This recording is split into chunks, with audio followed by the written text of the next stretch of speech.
In the United States, about 800,000 people each year suffer stroke, and approximately two-thirds of these individuals survive and require rehabilitation. The goals of rehabilitation are to optimize how the person functions after a stroke and the level of independence, and to achieve the best possible quality of life. Recent results of the monitoring system for post-brain injury and post-stroke patients is below expectation on account of inconsistent sensor reading and some other effects.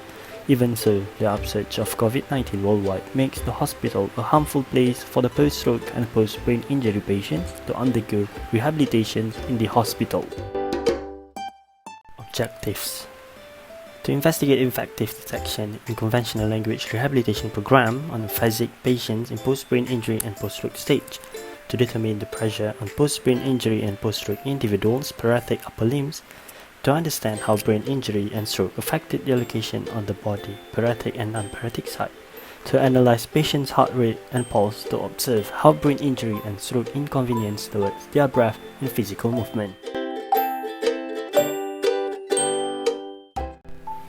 Methodology: a Node MCU IoT ESP32 is connected to three different sensors such as EMG sensors, MPU 6050, accelerometer and gyroscope sensor, and MAX 30-100, pulse oximeter and heart rate sensor.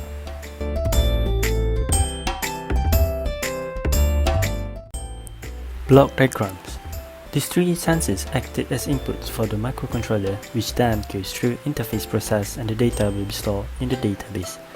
The outputs shall be later displayed in the Blink software. Project focus: upper limbs movement, EMG sensor, lower limbs movement, gyroscope and accelerometer sensor, breathing disturbance, heart rate and pulse oximeter. This is our prototype sketch where the wearable elastic band consists of those three sensors inside it.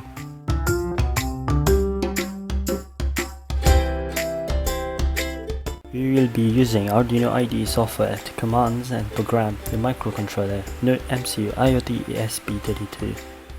We will also be using Blink's software in mobile phones where the outputs will be displayed and stored in the Blink cloud. It shall be easy to use, unburden-sized product for the patients, permanent database, high accessible data, and better rehabilitation experiences for the patients.